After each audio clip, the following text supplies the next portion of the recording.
And we're in. Welcome to the Plank Podcast. I am your host, Mr. Wayne Stollenfacher. Oh, Lord, we're starting this already. That is the voice of God, Nick, back there. Doing all the control room stuff. Thank you, Nick, for being in there and doing all that. But like and subscribe, please. It really does help us out. I know we're just getting started here. This is number 19.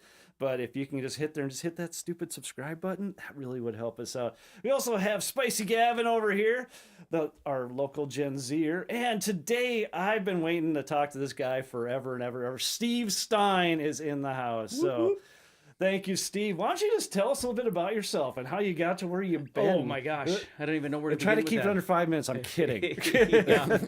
Yeah, I mean, I started playing guitar when I was 13 and started teaching when I was 17, and then everything just kind of became you're teaching already. Yeah, Okay. and just became a blur of just a million things from between then and, now I've been doing... Where did you grow up in the first place? So I grew up in West Fargo. I went to West Fargo, graduated from West Fargo High School,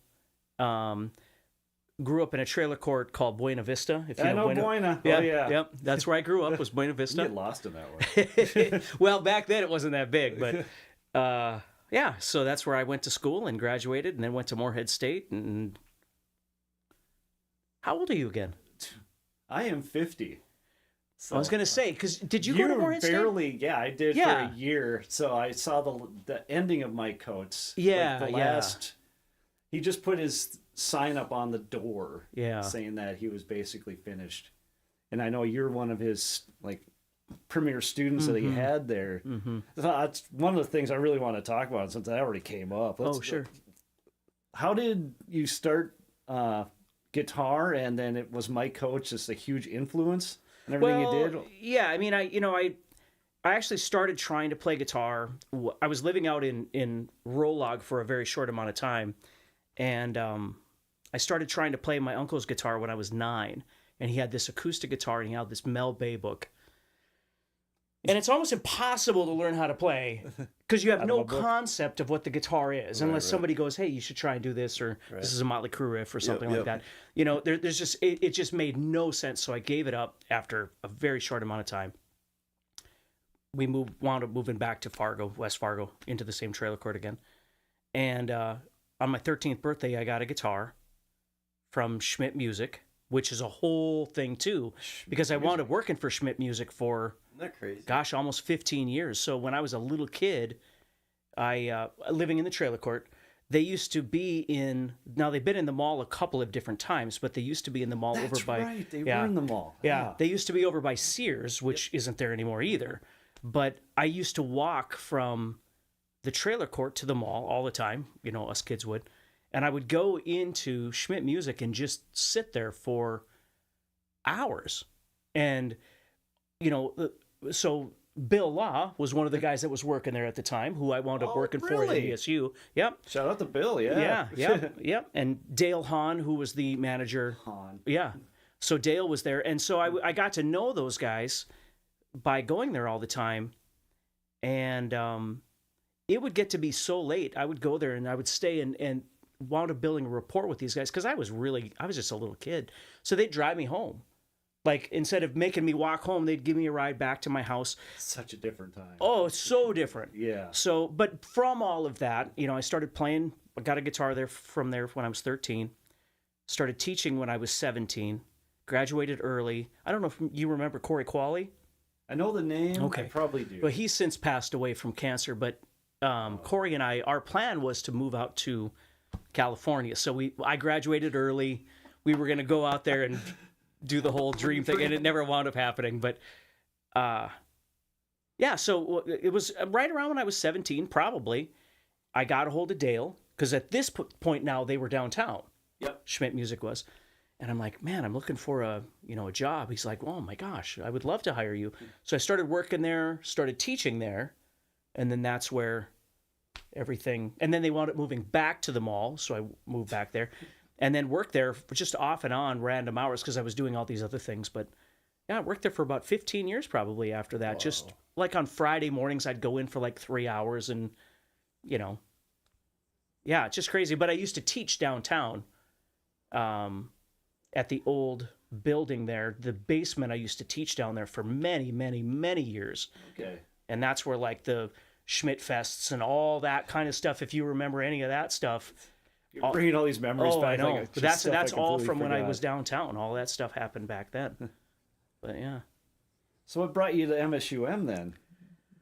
Well, when I graduated at 17, I decided Mike Coates was a big part of that. So at that time, Morehead State University, as it was called then, was like a rock college. Like as a musician, it was somewhere you'd go because there were other people there that were into that kind of music. And that's what drew me in. Yeah, that's exactly it. I mean, it's different now, but back then that's exactly what it was. So had I not gone to school for that, I probably wouldn't even gone to school. But I was like, man, it'll be cool to, learn about music and whatever, but most importantly, to start meeting everybody.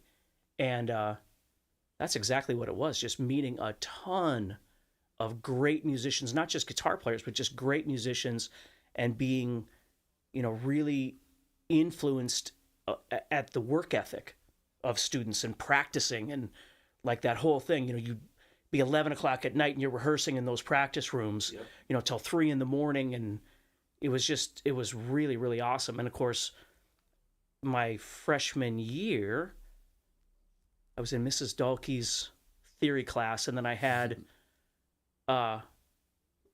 Mike as a guitar teacher. And back then, to take guitar lessons with Mike, there was 3 people in a class in his little room. So there'd be 3 of you in there. And it took me like not even a month, and he moved me out of there into my own class. Very cool. And so I mean, that's the way because he had so many students, he would pile them together. But if he saw you had potential, he'd move you into, something a little more serious. And so that's where it started with that.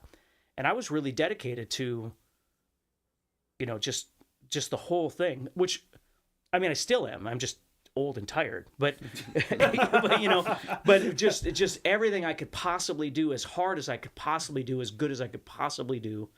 And he most certainly seen that. And Mike is one of those very polarizing people where you either really like him or you really don't. And, Absolutely. Yeah. I almost had him on the last podcast. It was so close. It was just right before he passed. Oh, yeah. So I was working with his daughter, and we were talking. And that would have been great. I just wanted to document that because, he was I won't say a huge part, but he was definitely one of those icons of when you're growing up. Mm-hmm. He used to do those tribute shows. I think you remember those. Oh, totally. And so we were in high school, and we'd go and sit there and watch that, where he'd basically be on his side of the stage, everyone else on the other side of the stage. That's right. That's that's just how he rolled, yeah. Well, and all the drag and track stuff back then. Oh, drag and tracks too, yeah. I mean, there was so much cool opportunity for performing and recording and, just all of that stuff. And Mike was a big part of that. So, yeah, I mean, he was always very... My story with Mike was very different than a lot of people's, because he was always very respectful to me, and I just never got any flack from him. But I never gave him any reason to give me flack, So anyway, that was Morehead State, and then... So was he the guy that drew you into Morehead State, or is it just... Well, I think it was more the fact of just the whole thing, because I really didn't know Mike prior to that. I know some people... Really? No. Like, I've got a buddy that used to take lessons from Mike back at his house. Okay. Prior to all of this. And that was not me. I mean, I had very, very, very few lessons to begin with. So I had very little instruction, very little comprehension of the guitar. This guy was feral.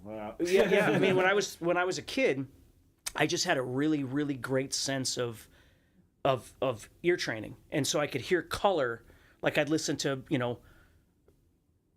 Blizzard of Oz or High and Dry or, whatever the album might be back in those days. And I started making a sense of how I could hear and then see clips of, chunks of concepts on my fretboard. And then I would work on it and then, put the record, the needle down and grab another little clip and keep doing it.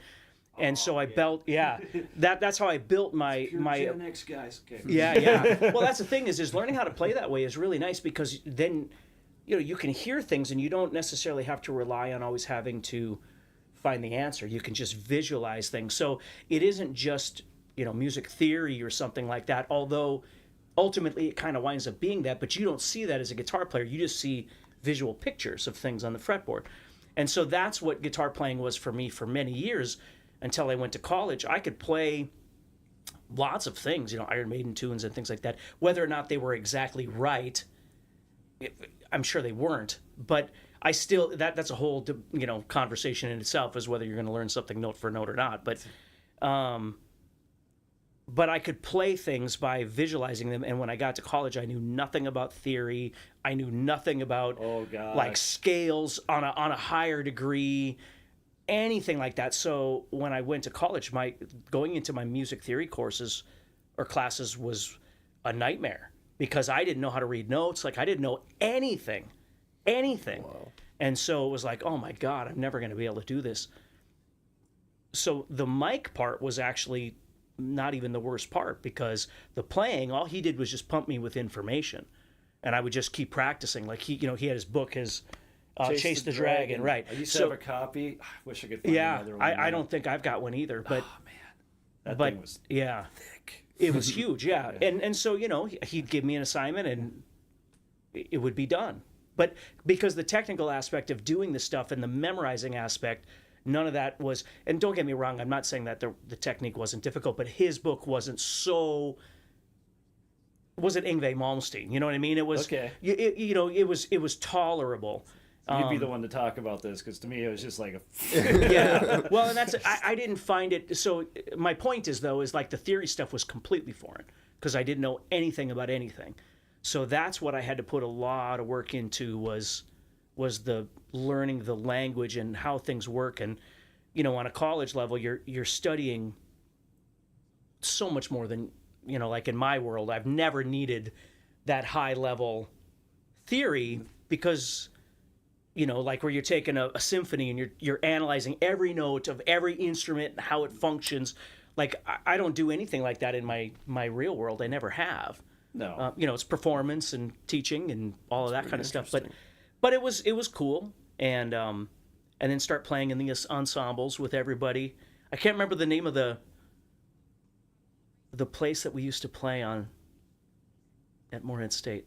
There used to be that coffee shop right outside. Yeah, there was that one, and there was another one. Okay. But anyway, so that's where it all started. And then I think I was 19, and I went and talked to Spike over at Rick's. Spike. Oh, yeah. And I said, hey, Matt, because I knew some other players in town, but I hadn't really hit the scene, so to speak, in Fargo back then, because the scene was very different back then than it is now. But yeah, but I and we used to play from Wednesday to Sunday or Thursday to Sunday. I can't remember which one it was, and it was smoking back then. So, and the reason I say that is because when I talked to Spike, I'm like, look, I'd love to get in here and, play with the band and, all that kind of stuff. He's like, sure, I'll give you a try. And I remember that first, 4 or 5 days or whatever it was that we used to play, just being sick from being in the bar for 5 nights. Yeah. And, but yeah, so that's where that started. And then I started playing. I played with like, Dave Shocker, Jesse Schmidt, if you know those guys.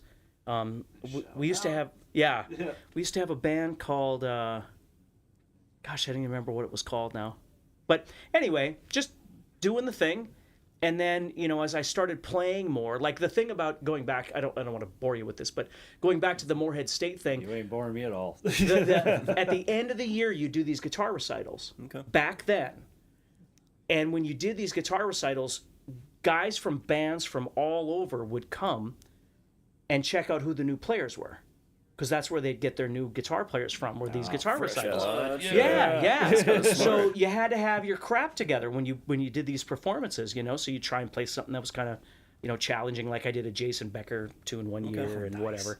But that's where all that started. And then when I started playing at Rick's and started kind of getting together with some, for lack of a better term, kind of lower level bands, you started noticing that musicians were coming out to the shows more.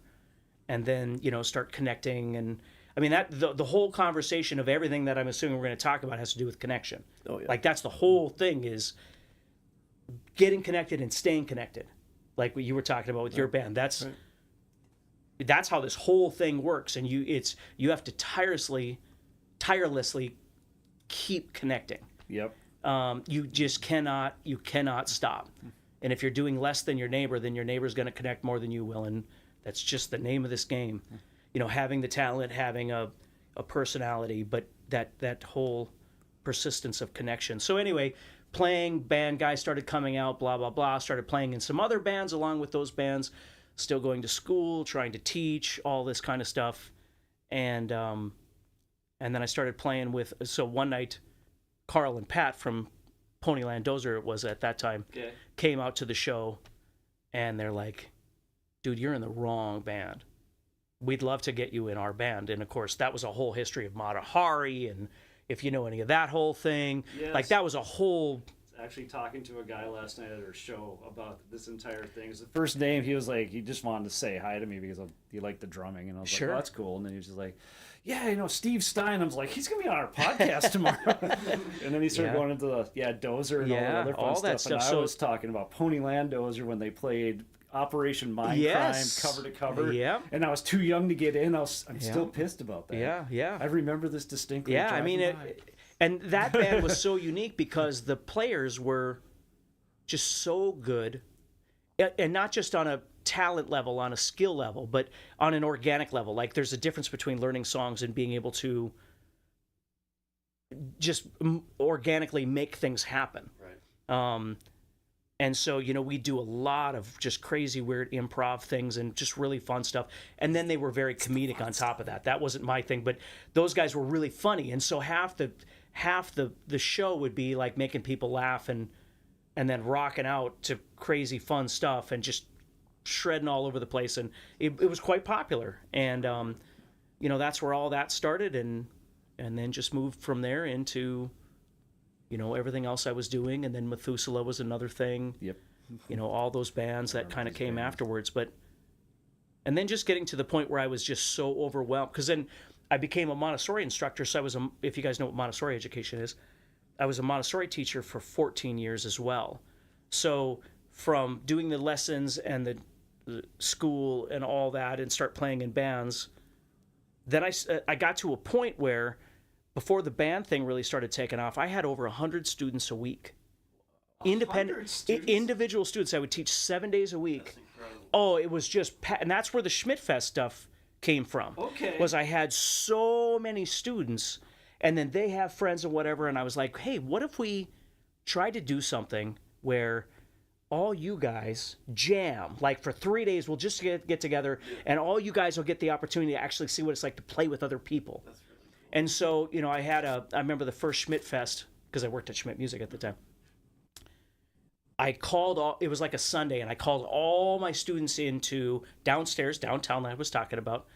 And I'm like, guys, I'd love to be able to do this. So if you have any friends that maybe plays drums or could play bass or could sing, even if it's not good, like even if they're not very good at it, or if you can sing, but you're taking guitar lessons from me, but you can sing or whatever. So you had all of these kids that are like talking to each other. And they're like building little band things. That's awesome. And that's where the whole thing started. And there's still a couple of guys out there. I wish I could remember the names. I should have thought of it beforehand. But there's some players that I've got that are still out there playing in bands from those days that still play. They're not around here, but they've since gone on. But it was super cool, because it was like, the one thing you want to happen to your students is to make it real, not just learning scales and how fast you can play, but like actually having it become a real thing. And, guys and girls playing together, and it doesn't matter who's doing what and whatever. And then there was not only me, but other teachers or other guitar or other musicians came in to help volunteer. Hey, I'll play bass on this if you don't have anybody. Or that's very cool. I don't know if you were ever in on some of that stuff. I wasn't, and I know at least one. I thought two. You were too. Yeah. Yeah. So I mean, so adults would come in and sit in to try and fill in the spaces where maybe some of these kids want to do a Metallica song or a Nirvana song, but they don't have a drummer or something. And it was just really popular, and we did it for a few years, probably once a year. Like 3 or 4 years, I think we did it. But it just wound up being so much work, and by the end of it, then I was playing more in bands and all that stuff. So it just, my whole thing is I always run out of time. Like I've got a million things going on, but I just run out of time. Time is the enemy. Yep. Sounds like me. You got the plate, and then there you got a little spot up there. It's like, yeah, I'll put you in on that. Yeah, that's the way it was. After a couple of weeks, you're just like, yeah. Well, that's the thing is you love it all, but it just gets to a point where it becomes unsustainable to do. So I had NDSU and I had the Montessori thing. I had my students. I was playing in, because at that point I was playing in like 4 bands, kind of when the collapse of all of this happened, and I wound up doing what I do now. I was playing in a band in Minneapolis called Avian, which was an original power metal band, with a gentleman by the name of Lance King. I don't know if you know Lance or not. I do. Brian Hollenbeck from Hairball. Like this was a long time ago, but we all played. So we'd open for like Doro Pesh and Camelot and just a bunch of really cool power metal bands, stuff like that down at Station 4 in St. Paul. Nice. So I'd do that at night, and then I wouldn't sleep. I'd drive back, and then I'd do all the stuff that I'm supposed to do. Oh, God, I was in just so much stuff going on. You got to write your memoirs out. That's the thing, is it was all such a blur that it's hard to remember what order everything went in and how I just never slept. Like I just was just doing stuff all the time. You drinking Red Bull or what? I didn't really have that back then, yeah. No, and that's the thing is and then I had, my wife, I had a daughter, and I was just never around, never home. Just always, from 5:30 in the morning till 10:30 at night, and then, 3 nights a week on the road with the band and whatever. And so I was on break at the Montessori school. I was on break and my phone rang, and I answer it, and it's this guy named Dan who owns Guitar Zoom. Mm-hmm. And he's like, "Hey, I saw some of your videos on YouTube." That's a whole nother story of trying to put stuff on YouTube. But he's like, because I was doing all that too. So he's like, "Oh, I saw some of your videos, and I really like the way that you teach and blah, blah, blah. I'd love to hire you to do some guitar videos for me." So I'm like, "Okay, that sounds good." So now I would film for him overnight when my daughter was sleeping and my wife was sleeping. I would film downstairs with a little light like this, until 5 a.m, trying to get guitar courses done for him. Wow. So it was even worse. And then at some point, he's like, "Dude, you're gonna wind up dead if you don't stop all this." Yeah. He's like, "What I would love to do is be able to hire you to work full time for me, and then pay you, and then you would not do all of these other things that you're doing." And I was like, just terrified at the thought of like letting all this stuff go. Right. But I was like, man, I could actually have my life, because I never saw my wife, I never saw my daughter. Man. And That's gotta be tough. yeah, it was well, and I was just getting to the point where it was just unsustainable. It was just there was no time left for anything. So I mean, no time to breathe. Right. I didn't watch, like, people talk about Friends and ER and all. Like, I never watched TV ever because I was never home. So I was like, okay, so I gave him a low ball number, because you'd think with all this stuff going on, I would have been making a ton of money, but being a teacher and all, yeah, you're just not making a ton of money. So I kind of gave him a low ball number, and he's like, "Look, I'd love to do it, but I just can't afford it right now." But he said, "If we can make it work, let's find out how to make it work." So then it got to be around Christmas of that year, about 15 years ago. And he's like, "Look, I don't know that we can afford it, but I'm going to try it." Because he said, if we don't do this, I'm concerned with what's going to happen with you. So he goes, "But you got to promise me that you're going to quit everything that you're doing." And he's not saying like, don't ever play in a band again. He's just saying you can't go back to this thing again. Right. And so that December, I quit the Montessori school. I quit the college. At that point, most of my students were now over at Elevate Rock School, because I was doing that as well. And I just gave it all up. And so that January, I started working for him, working for Guitar Zoom. And it was like the first time, and this is only so I was about 40 at this point. It was the first time I remember my wife went to work, my daughter went to school, and I was sitting in the kitchen of our house, and it was like this. It was just quiet. Just crickets. And it was the first time I've said this I didn't exact have same noise story. since I was 17 years old. It was the first time it was actually just to be able to breathe a little bit. And I thought, I'm never going back to that. And I never have. You feel I've gotten good? very good at saying no. Yeah. Very good at saying. Feel good to take a break? Well, I mean, it was a complete life shift. So, and for me, that's a blessing for sure. It was a life shift for me. But then you start trying to figure out how you're and now it's not like I wasn't busy. I mean, building this new thing of this online, this whole industry thing, getting those connections, that was a whole nother thing. But that wasn't 15 hours a day. Gotcha. That's just persistence, like staying on top of things. Building those connections with music companies, instrument companies, artists, all of that kind of stuff, going to the places where they are, connecting, all that kind of stuff, getting endorsements, blah, blah, blah, all that stuff. But I was able to do that because I wasn't working, Gotcha. 15 hours a day. There's no way I could have built all that on top of everything else.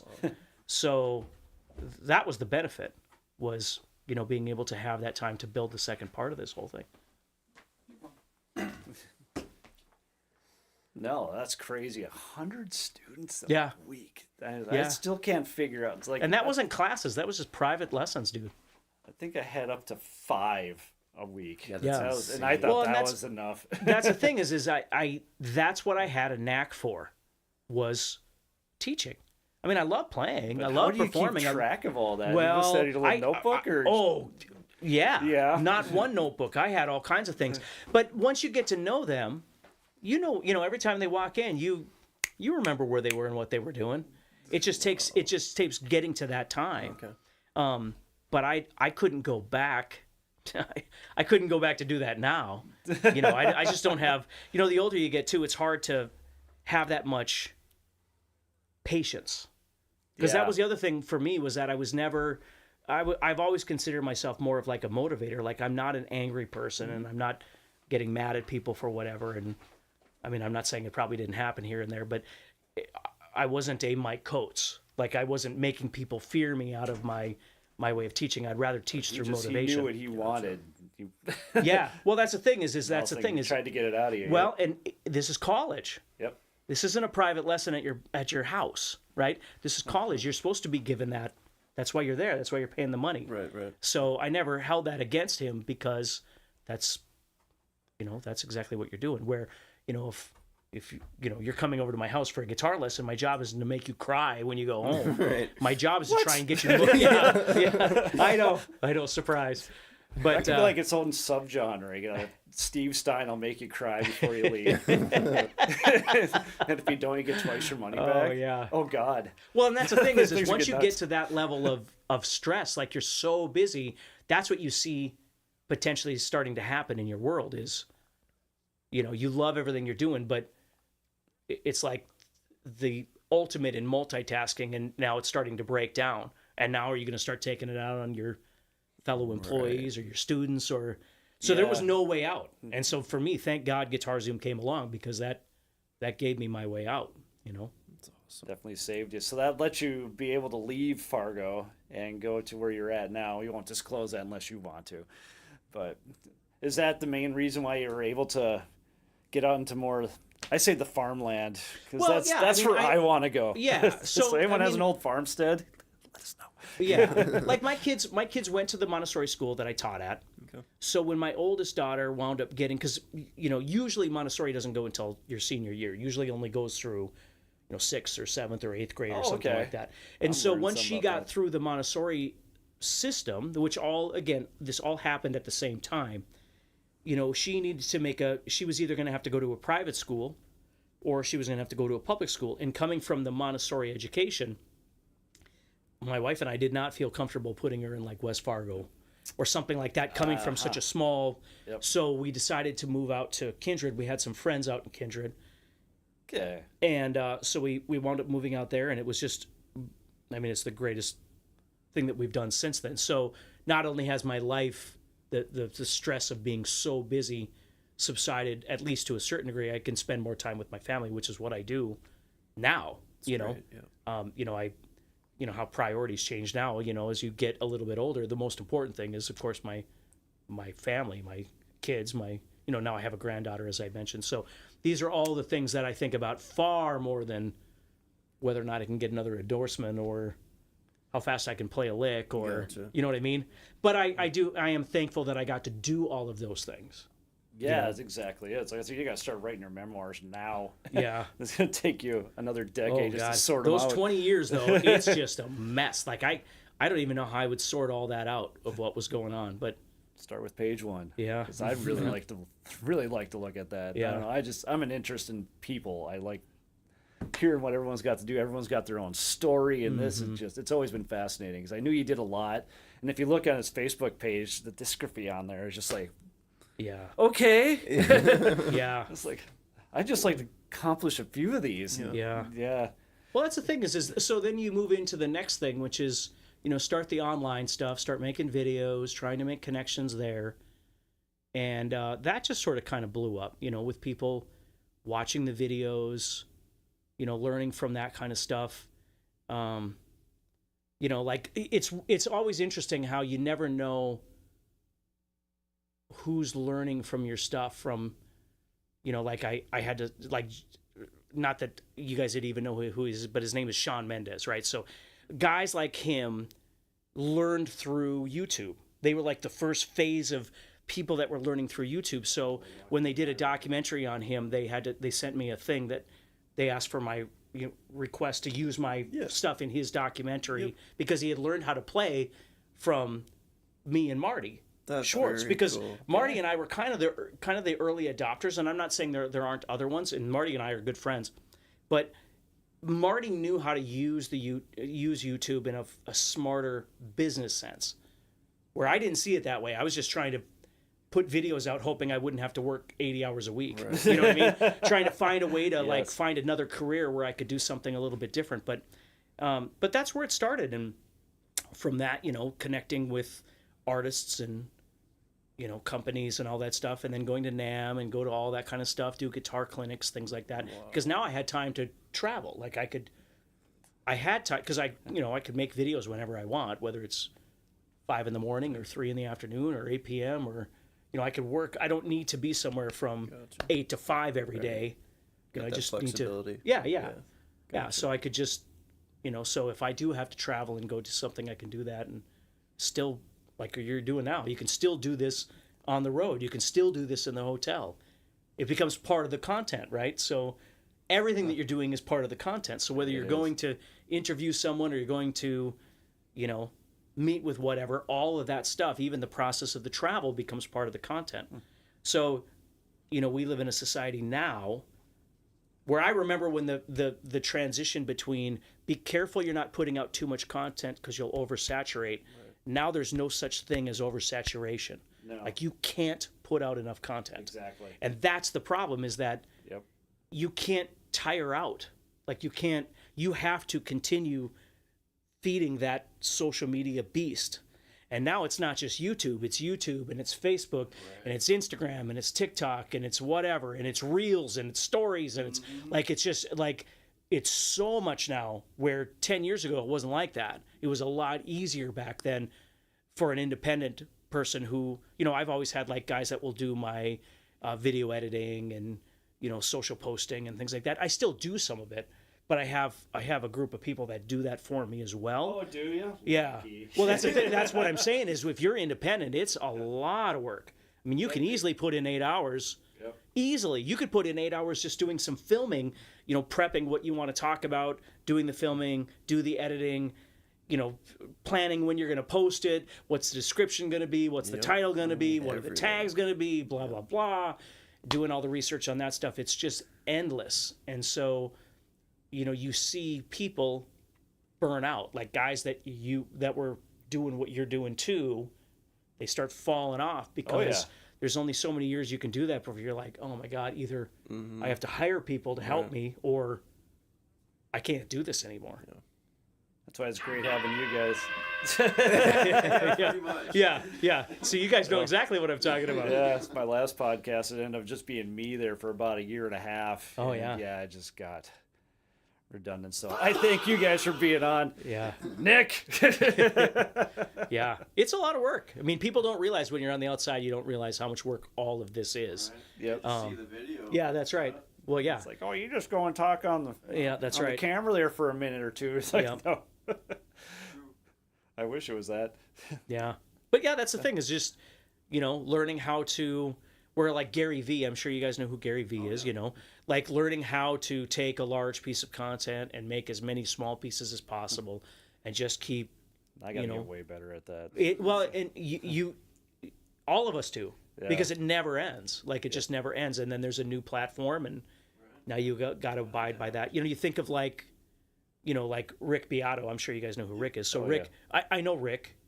He's a really nice guy. I haven't You talked got to to meet him. Rick? I've met Rick many times. Man, He and I, yeah, so wanna meet and this that was guy. in the early days when he was first starting his whole thing. Okay. I would fly down to California, and like he So and is there interviews with you and Rick? No, because he wasn't doing interviews back then. Okay. No, he and I and some other people, it doesn't matter who they are, but other people would get together and we would talk about all this social media stuff. And he hadn't really started his whole thing. He was just his thing on his son in the ear training. Yeah, exactly. That That's had what blew just my been released, is all there was at this point. Okay. But see, he's another guy where he's got an endless supply of energy, of persistence.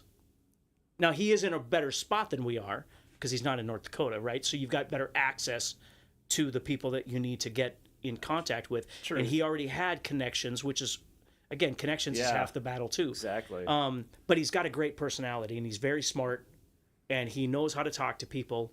And so doing what he does is a perfect outlet for him, where his production stuff is great, but that wasn't where his heart was.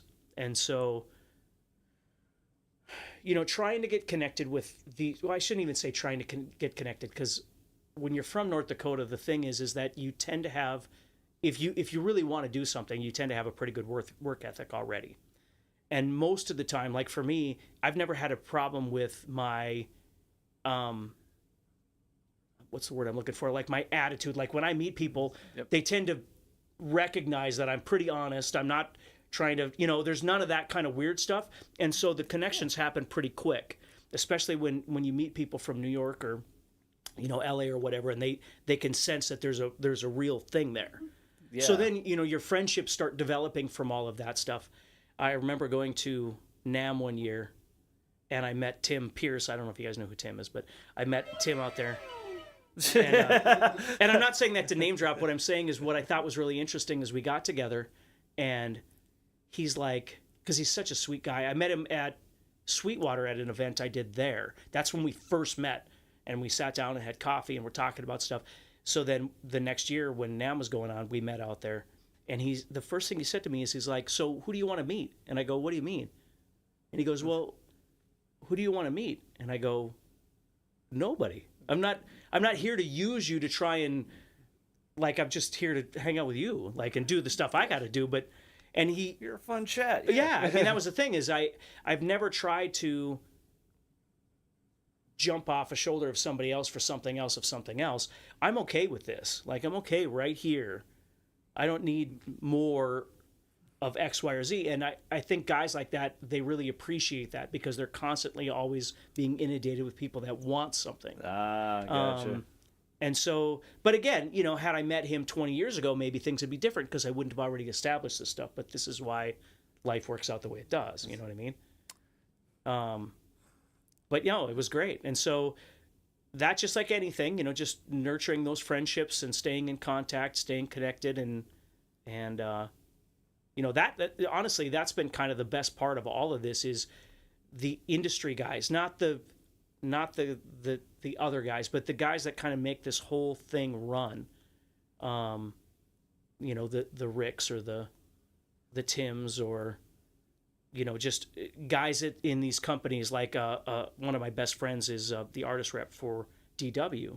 Okay. Well, I don't even play drums, but he watch my stuff, love my stuff, whatever. And we just have a really wonderful friendship where we talk to each other all the time. Just, like you and I would anyway. You know what I mean? So it's just the world isn't as big as it seems, when you get out there and start connecting with people. But if you're looking for endorsements or you're looking for those kinds of connections, again, you have to constantly be connecting, putting out content, making yourself valuable, because when somebody looks at you and goes, well, why would we give you something? Right. What do you have to offer that the 8,000 other instructors or whoever on YouTube? Yeah.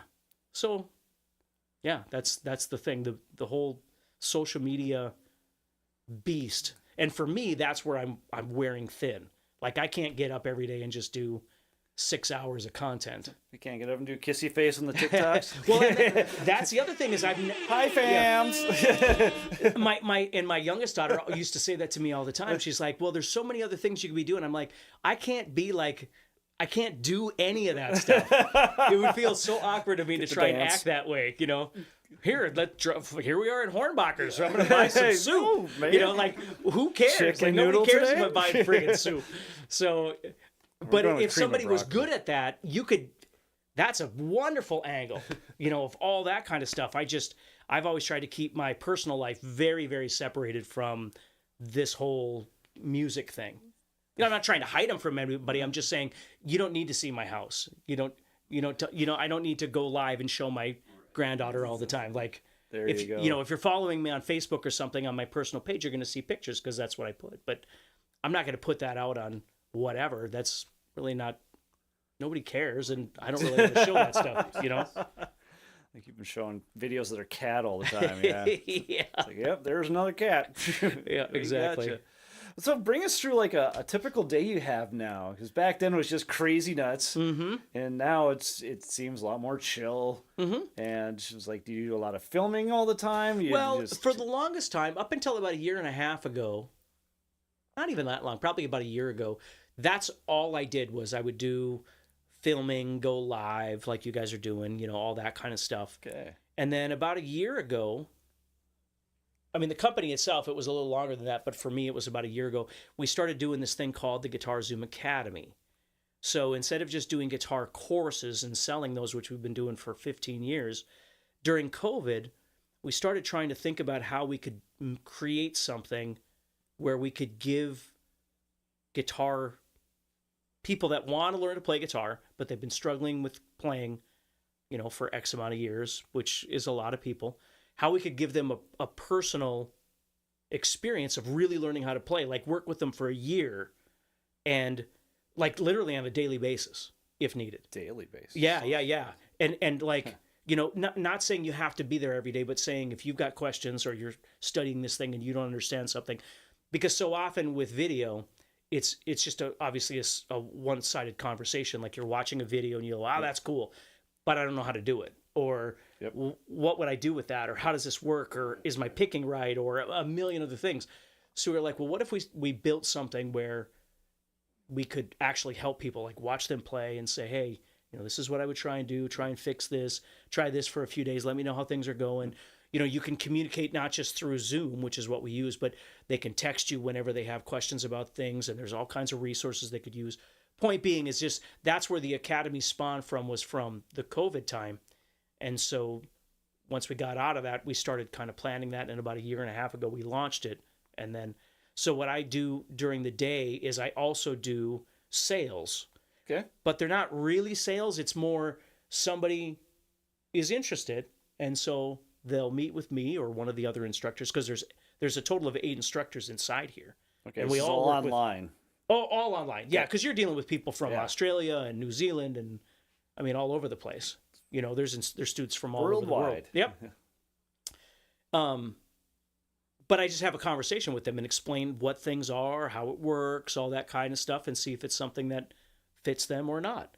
So again, it's really low key. I mean, I enjoy that too. Anytime I can talk to people, especially about their guitar playing, it's a great opportunity. So I do that, and then I do content, and then I just do life after that, So playing with bands and, all that kind of stuff or whatever it might be. So, my afternoons and evenings are very low key. It's just really, really nice. So, I'm going to be doing Jesus Christ Superstar with Concordia College this year. So Oh, okay. That's in November. So now I'm starting to ramp up to learn all the material for that. So now my evenings I'll start working on some of those things. And I work, I don't know if you know Jack from Matahari. I know the name. Deb and Brian, I'm assuming you know. Deb Johnson. But so we have a band, we play out in Phoenix. So we fly out there because Jack owns Mindak Gold here in town. Okay. And he's got one out in Arizona, and he lives in Arizona. So we fly out there and play and just AC/DC tunes and whatever, that kind of stuff. But it's just fun to get together. And so, doing little band things here and the post-traumatic, funk syndrome stuff, playing with the symphony, that kind of thing. I still like to do that kind of stuff, but like playing in a band every weekend, I'm burned out of that whole thing. Like, I don't think it seems to be a theme. It gets to be that way. I don't know. Right now, I'm just loving it playing every weekend. Dude, that's great. So that's great. I mean, that's the thing is I wish I still had the passion and the energy for it. I just think I'm burned out. But you go that hard in the paint there, though. Like, oh my God, I can see that. Yeah. Because there's some days too that I'll wake up and just be like, oh, we're gonna do this again. Yeah. But then I know it's exactly. As soon as I get on the stage, it's just like, oh yeah, that's right. This is what we. Yep. This is what we play for. That's exactly it. So for me, it's kind of the new experiences, playing music I'm not used to, or situations that I'm not used to being in, to keep trying to push myself as a guitar player. That's really fun for me. And then meeting new people, that sort of thing. But yeah, just playing at Rick's every 3 weeks, that's not really something that I'm interested in doing. But like I said, I appreciate people that are still flying the flag. Like Dennis Afseth, man, that guy, he is just die hard, man. He plays every weekend still. And I love that. I love guys that still, I love that people have energy to do that. I just don't. But well, that's good. We need people like you out there exploring and raising up the people like our local Gen Zer over here, Gavin. So, yeah, that's great. That's the thing, though, is that like for you, that's what it comes down to is what are you trying to do? Like, you have to stop pretending like something's going to happen, like anybody out there cares, because nobody knows who you are.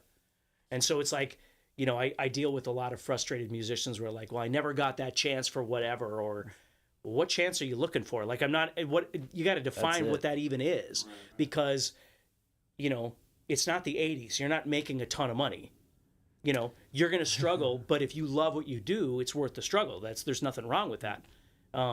But can you leave home? Can you travel? Can you tour? Can you, will you guys kill each other if you're in a van for 3 months? Space, yes.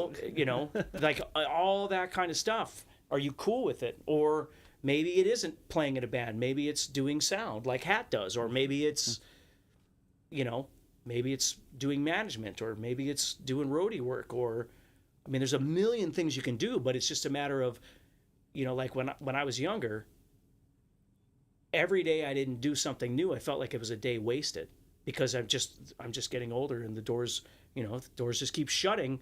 So I never said no to anything ever. Like if somebody said, hey, I want you to play on this record or do this thing, didn't matter if I had time or not. I just never say no, because I was always terrified that if I said no, they're not going to call again. Feast and famine, yeah. And to be honest, when you're younger, that's exactly kind of what you got to do, because if you're just like, no, I just want to do this, well, that's okay. There's nothing wrong with that, but don't get mad when you don't get more out of it. Gotcha. That's good advice. And that's why, like, do you want to be an original band? Do you want to do a cover band? Do you want to, are you going to college to do something else, and this is just an interim thing until that career takes off? If you just figure out, what do you really, really want to do? And are you capable? Do you have the skills to do it? Do you have the personality? Because you almost can't exist anymore without social media anyway. So you have to learn those tools as your band, you as an individual. Because then if your band explodes, there's still you. Right. You're still the target market. Right. You know what I mean? Right. You built a brand over yourself. You're not relying on that. You can still do whatever you want because people are following you. They're not just following. Gotcha. You know what I mean? Gotcha. So. It's so complicated. But that's basically diving into what I like talking about now is like what's going to be happening in the future here, because you got all this AI stuff coming out. And I know, I bet the voice of God in there is cringing right now as he hates every time I get into this, but it's fascinating. That's right there.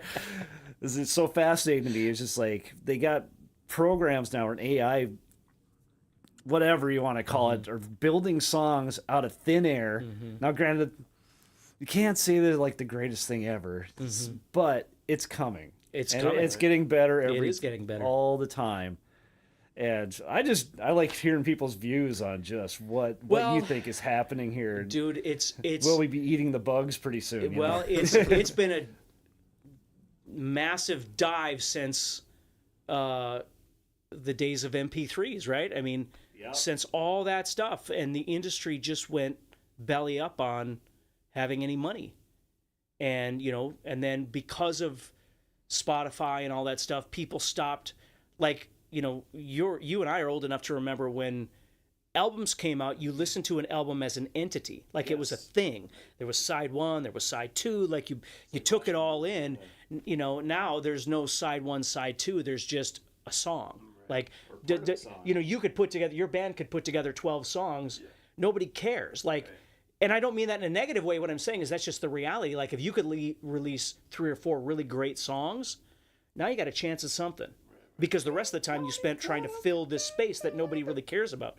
So that's the problem, is number one, that there's no money left in the industry. Not that you can't make it work, but most guys, you think of like Misha from Periphery, like you've got to find an alternate way. It can't just be touring. You've got to find, so they make pedals, and, Nolly does all of his tech stuff with software and all that kind of stuff.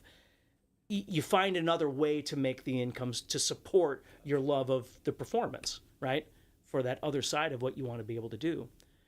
So we found a way around it, but it's not as easy for people to make a living anymore.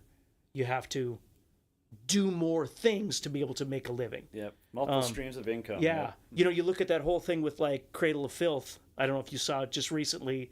2 of the players just quit, which they're either married or... Do you know what I'm talking about?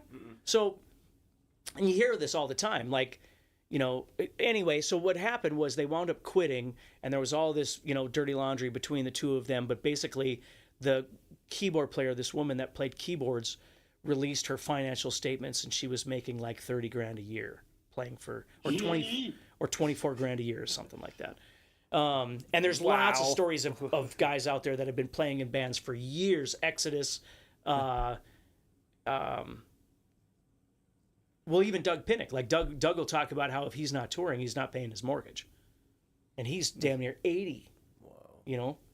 And so there's got to be other streams. You got to find something else. And so with this AI thing, the problem is that now, you're right. Now, we as hard rock metal guys still appreciate the reality of music and the mistakes that happen in the music, right? Yes. The rawness of the whole thing. That's the flavor. Where the money is with the Taylor Swifts and things, and I'm not trying to be negative about it, I'm just saying they care far less. Her audience doesn't really care whether she's singing or not. They just want to see her, right? Yeah. And so there's a whole different dichotomy in what we think of music and what the average person thinks of music. And so with AI is not a problem for them. No, because exactly. It doesn't matter. It doesn't matter whether you're singing as long as the choreography is good. And again, there are levels. I'm not trying to be negative, but I mean, there's levels of things that are acceptable, right? It's the same thing as that we use a lot of backing tracks lately, and musicians, if they see you using backing tracks, they hate it. It's like, why are you doing that? You should be able to play it. And then you go to the regular audience, they could care less. They could care less. Yeah. Well, like I just saw Wasp in Arizona. So Black is using tracks, right? Okay. But his validation to it is it's not like we're not performing. It's not like we're not playing. It's not like we're not singing. But if we're using the tracks to make, this is what he says, if we're using the tracks and it makes you feel the experience like you remember Wasp being, yeah, who cares? That's right, man. You see, so and that's the thing is we all have our different levels of what we're willing to the line in the sand. We're willing to move that as we need to accommodate what is acceptable to us. So, your band, all of a sudden, maybe you've got, I think back to like Aerosmith when they came out with, Dude Looks Like a Lady, all that kind of stuff. And like back then it was like anti-keyboards. You couldn't use synths or keyboards. Right. And when they wrote that album, there was a bunch of horns on there. And, so then the question was, is Aerosmith going to go tour with a bunch of horns? Yeah. Or are they just going to use, piped in sound for the horns? Sampled. And then it becomes the question of, do you limit your musical creativity on the forefront when you're creating a recording because you can't replicate it on the back end? Or do you front load it so it's as good as it can possibly be so you can reach as many people as you can? Plus, you're a musician. You want to do the best you can. Right. Even though there's a possibility that you can't fulfill on this on the back end. And most musicians will tell you, I'd rather do the best I can. I've got time right now. I want to write this thing and I want it to be freaking great. Right. I'll figure out the rest of it on the back end, So I think AI, to a certain degree, fits into that. I think you're always going to have this group that will only accept it to a certain degree. Yep. And you have that group that's going to fully embrace it. And will music ultimately collapse? Well, there's so little money in the industry. Question. Yeah, it is. We've gotten used to not having a lot of income because of music, right? And the only way to make that, again, is to have diversity. Like, have multiple streams of things that you could be doing to try and to supplement. And I still think we can do that. But it's kind of scary. I mean, now it's going to get to the point where you can just say, I want a song that sounds like Slayer. I want a song that sounds like whatever. I've been making this argument for months. Yeah, exact same thing. Yeah. You could just walk in, just have them customize it to whatever you're thinking of at that time. Yeah. If you get the brain implants, what else could happen? Yeah. But that's the thing is do we really rely on, I mean, again, I shouldn't include me because I'm kind of out of it right now, but like you guys are still integral to the live scene. AI can't take that, right? Mm-hmm. AI can't take that live scene from you at this point. Or can they start doing the holograms? Well, they can, but that wouldn't be they totally could. Yeah. But that wouldn't be that raw high five and sweating interaction that you're having with that band. That spot between the ones and the zeros. That aquarium thing. Yeah. The aquarium, yes. You know what I mean? That you can't take away. Like watching a hologram is like watching a movie. You're not going to have that experience. So I think there's always going to be that underground group that wants that thing. Gotcha. And I don't know how you could make any less than you're making now. Like I don't know. I mean, I hate to be pessimistic about it, but it's true. You know? It is. And there's always going to be a need for cover bands, right? I mean, people want to go out and listen to music that they like, that sort of thing. I always find it kind of interesting when you hear people and they come in and it's like, oh, people still do live music, and you're just like, oh, really? Okay. So are we becoming that, circus animal?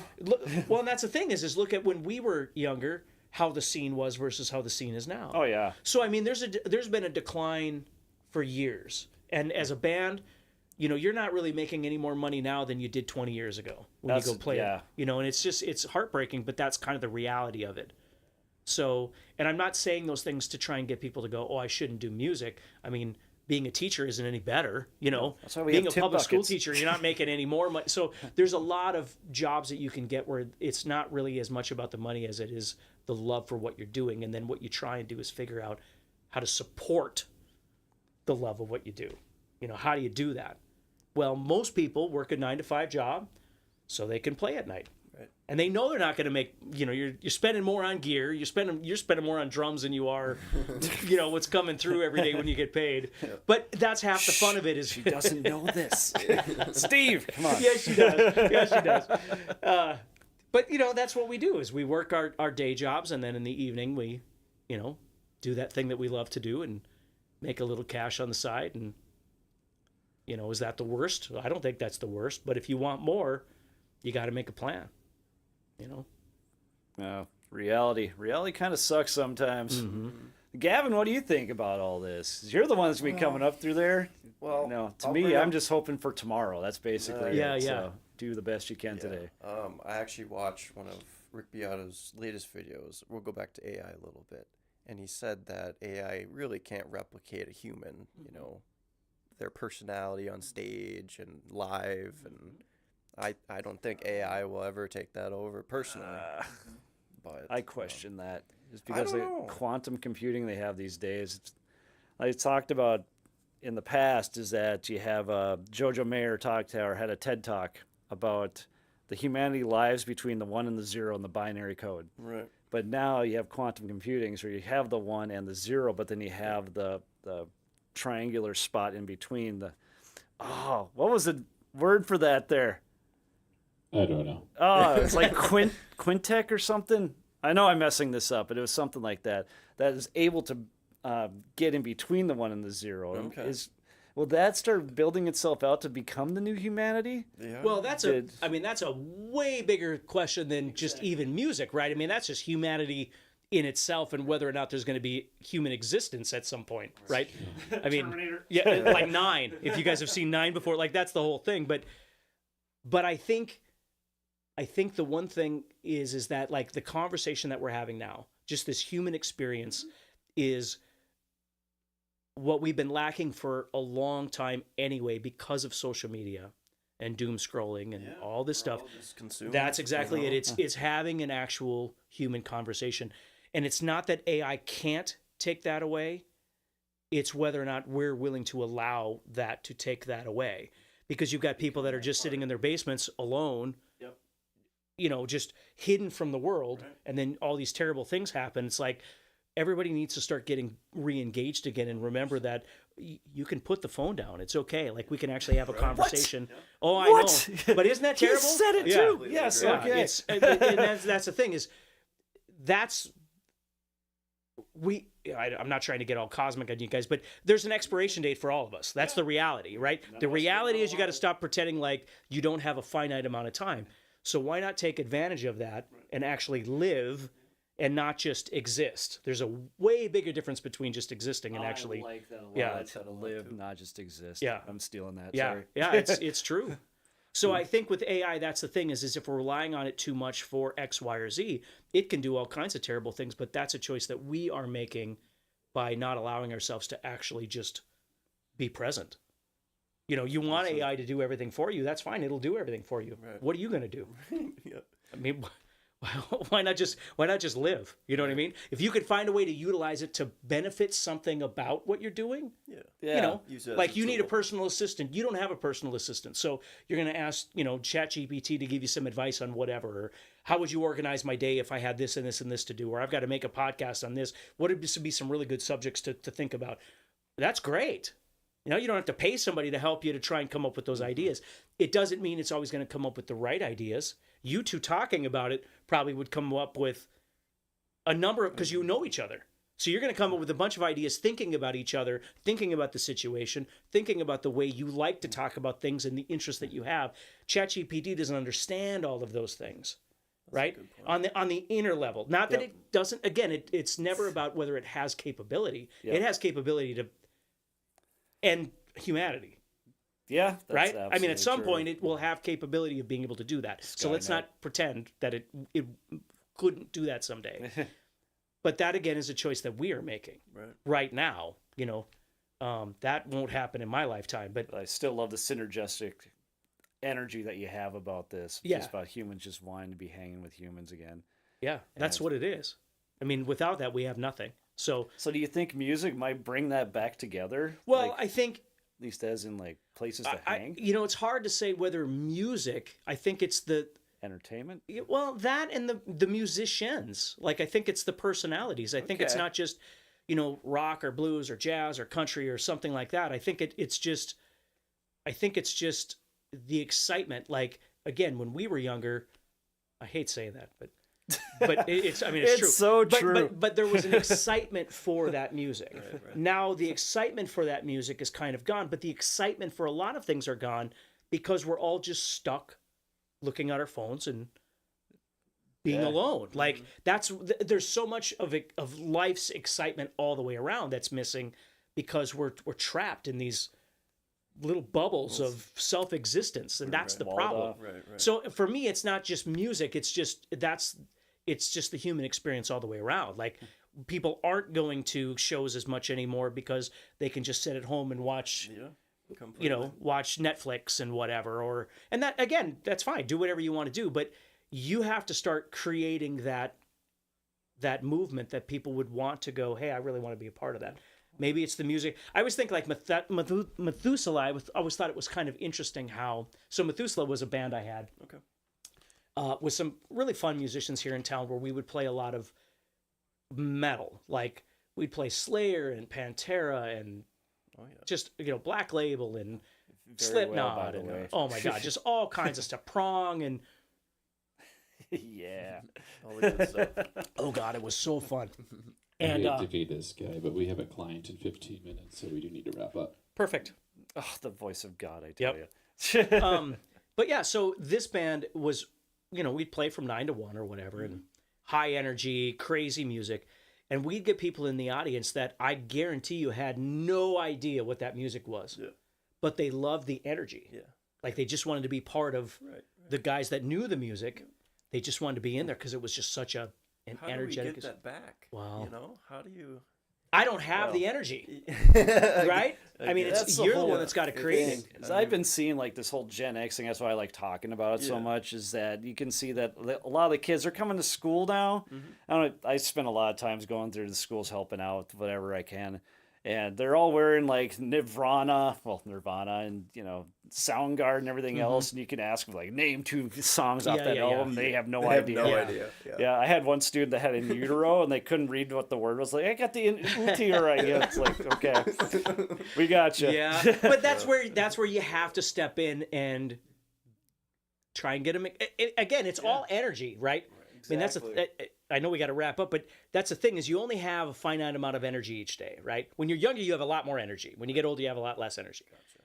But you're trying to give that energy to people that need it as much as you can until you expire out of that. And so, like with people that are younger, if you can get them excited about something. Yeah, it's a shared experience. Yeah, that's right. If you can get them excited, they're going to go, oh my God, that's really cool. And thanks for letting me know whatever. Or, you should listen to this album. Like, that's a really cool thing. Okay. It's sharing that whole thing, not just being a gatekeeper always, you don't listen to enough songs or you don't know those songs. Well, of course they don't.